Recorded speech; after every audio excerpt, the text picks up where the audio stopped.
Estimados hermanos, continuamos escuchando la carta a los romanos, que es un trozo muy maravilloso, una carta muy extraordinaria, la cual pues nos revela varias cosas. Ayer pues escuchábamos el trozo de la teología natural. ¿Qué significa? Es decir, que Dios se puede conocer. Decía, note que ayer decía, no tienes excusa tú que dices no creer en Dios. ¿Ok? No tiene excusa el que dice no creo en Dios porque no lo puedo ver. Bueno, pero puede ver su creación, dice Pablo. Y la creación, pues, es la obra perfecta de aquel que es más perfecto que ella. Note cómo las estaciones siguen su curso. Por ejemplo, el 21 de diciembre, el sol empieza dictado por alguien, ¿no? Alguien que tenga intelecto mucho más que está sobre las estaciones. El sol empieza a correr su curso hacia la ruta norte, ¿ok? Hasta el 21 de junio. Estas cosas, ¿cómo podemos explicarlas?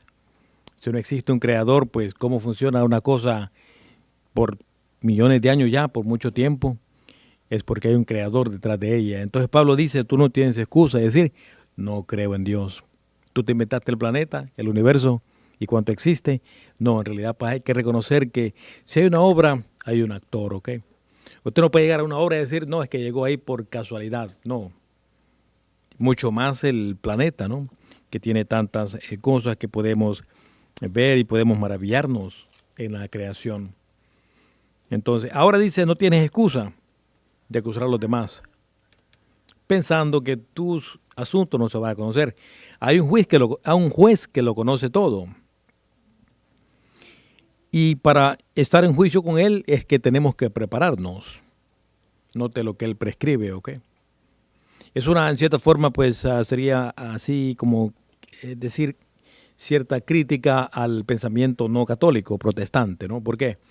Porque ellos argumentan que yo únicamente tengo que aceptar a Cristo, la fe me salva únicamente, las obras no.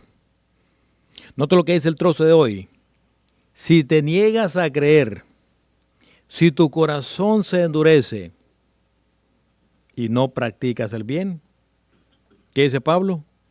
Te estás atesorando para ti un castigo. Cuando se manifieste el justo juez y pagará a cada quien según qué, sus obras. Note que católica es la palabra de Dios, ¿ok? Él pagará a cada quien según sus obras. Y habla que dará gloria, inmortalidad e incluso bendición a los que obran el bien. Mateo 25, al 34 en adelante, los pondrá a su derecha, dice Cristo. El juez que habló por excelencia, note que Él es el juez, Mateo 25, 31. En los últimos días vendrá el juez, dice el Señor. En aquellos tiempos, dice, vendrá el Señor, dividirá a la gente, a la izquierda y a la derecha. Los de la izquierda, ¿quiénes son? Los indiferentes, los que no les importa lo que Dios ha revelado, las cosas en las que tenemos que ocuparnos nosotros. Y a esto, pues, note que hay un castigo. El Señor habla de un castigo fuerte, una condena y a la oscuridad. Eso es un castigo fuerte. Y es un castigo eterno también. Sin embargo, dice, aquellos que obran el bien, gloria e inmortalidad. Tendrán la bendición de Dios porque Cristo les va a reconocer y les pone a la derecha, los bendice y los transmite al reino del Padre. Otra cosa muy fundamental también que vemos en esta carta, muchas cosas de nuestra iglesia cristiana católica, pues las vemos acá. El lunes, por ejemplo, hablamos de el pecado original. Romanos 5:12. Por un hombre vino el pecado al mundo y por el pecado la muerte. Y la muerte se propaga a todos aquellos, incluso a los que no pecaron, como el pecado que cometió Adán. Romanos 5 del 12 al 18. Pero también hay una solución muy bella, el bautismo. El apóstol Pablo habla del bautismo en Romanos en el capítulo 6, versículos del 3 en adelante. Los que hemos sido incorporados a Cristo, hemos sido incorporados ¿a qué? A su muerte, no a su bautismo, ¿ok? Muchos dicen, Jesús se bautizó cuando estaba grande, sí, pero eso no es el bautismo suyo. Ese era un bautismo de preparación. ¿Y el suyo de qué es? El nuestro de qué es? De transformación. Es de salvación también. Como dice Tito 3:3. Estábamos rebeldes, ausentes de Dios, separados de Él, pero se manifestó el don de Dios y su amor para con los hombres. Y Él nos salvó no por las obras, es decir, no porque seamos judíos, sino por la misericordia que tuvo cuando derramó que nos renovó a través del bautismo y envió sobre nosotros el Espíritu Santo que nos renueva, ¿ok? Habiendo recibido esta herencia, el anticipo de la vida eterna, esperamos ahora la salvación eterna, ¿ok? Romanos en el capítulo 6, capítulo 8, habla pues que aquella condición que teníamos y ahora esperamos la bendición de Dios. Romanos capítulo 8, esperamos que la salvación de Dios, la salvación eterna, que Dios me ponga a la derecha, pero yo sé lo que tengo que hacer. Y como personas que conocemos lo que Dios exige, hay que obrar según el bien, porque así está diciendo la primera lectura de hoy, obremos según el bien. Y también pues hay que reconocer que hemos sido reconciliados con Dios. Y eso implica ciertas acciones de nuestra parte, vida sacramental. Hay personas que dicen, ¿para qué tengo que ir a la iglesia? Pues porque Dios quiere salvarte, ¿ok? Y quiere darte la gracia que necesitas para la salvación eterna a través de los sacramentos que Cristo ha instituido. El bautismo, comunión, confesión, confirmación, todos los sacramentos son necesarios porque Dios los considera necesarios para nuestra renovación y para estar en buenas con Dios en su justicia, ¿ok? Otra cosa fundamental que vemos en esta carta es, esta carta es muy católica, ¿ok? Y repito, tiene muchas herramientas en esta carta que pueden usar para nuestros hermanos no católicos, no para discutir, sino para aclarar o conocer mejor lo que ustedes conocen como cristianos católicos. Porque una cosa que Lutero dijo es el sacrificio único es el de Cristo, tomando equivocadamente la carta a los hebreos, ¿ok? Que dice, este es un sacrificio, se ofreció allá y no hay sacrificios.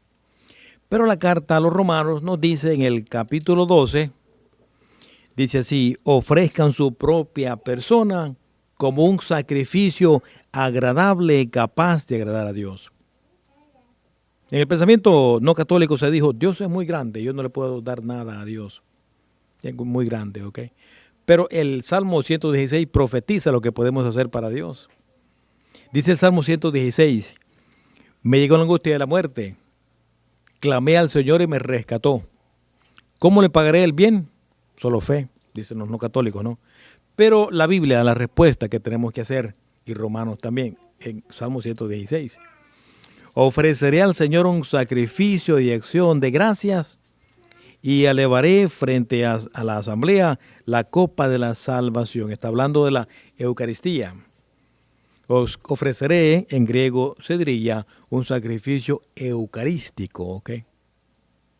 Entonces note que el apóstol Pablo está diciendo en la carta a los Romanos, capítulo 12, ofrezcan su persona. Este es su culto espiritual. Y es capaz de agradar a Dios. De tarea les encomiendo meditar Romanos capítulo 12, ¿ok? Es la Eucaristía, su participación en ella, ¿no? Por eso decimos, oren para que este sacrificio sea grato. ¿Cuál? El hecho de que ustedes están acá es un sacrificio. Es una ofrenda a Dios, pero es un sacrificio también. Entonces, ¿no hay sacrificio en el Nuevo Testamento? Sí, más sacrificio, ¿ok? Lo que le ofrecemos a Dios con buena intención es un sacrificio, como dice el apóstol Pablo, capaz de agradarle. Y cuando lo unimos al perfecto, que es el de Cristo, que aquí representamos, lo traemos al presente, se convierte en sacrificio perfecto, el nuestro también. Claro, el más grande, el más sublime de todos es el que Cristo realizó y que traemos al presente. Por eso es que Él dice, hagan esto, no dice recuerden esto. Note que no dijo Cristo recuerden esto, ¿qué dijo? Hagan esto en memoria mía, ¿ok? Es decir, como si yo estoy ahí. De hecho, el Cristo está presente. La película del milagro pues nos da a entender cómo el sacerdote pues está tomando en la consagración el lugar que Cristo ha delegado. También pues vemos en Juan, en el capítulo 4 del Evangelio de San Juan, ¿no? Dice la Escritura que Cristo estaba bautizando en cierto lugar porque había mucha agua. Pero después el evangelista se corrige y dice, no era Cristo, eran los apóstoles, pero en realidad es igual, ¿no? Porque Cristo encomienda a los discípulos lo que ellos tienen que hacer en su nombre, ¿ok? Por eso hablamos de otro Cristo. Entonces, queridos hermanos y hermanas, en este día es importante que comprendamos lo que Dios espera de nosotros. Ya sabemos qué es. Actuemos en esto. Si queremos la bendición de Dios, la salvación de Dios, la recompensa que Dios ofrece por obrar el bien. Ya sabemos, hay que obrar el bien, hay que ser justos, hay que estar conscientes de que tenemos que agradecer a Dios, ofreciendo un sacrificio de acción de gracias, como dice el salmista y como dice el mismo apóstol Pablo en Romanos capítulo 12. Ofrezcan su propia persona como un sacrificio agradable, capaz de agradar a Dios. Que nuestra entrega, nuestra participación en este día sea una entrega total, con un deseo de entregarnos totalmente a Dios. Y que nuestro culto espiritual sea grato ante Él, para que Él nos ayude a discernir lo que tenemos que hacer siempre para agradarle y estar al final de esta vida a su derecha y ser admitidos a la gloria celestial. Amén. Amén.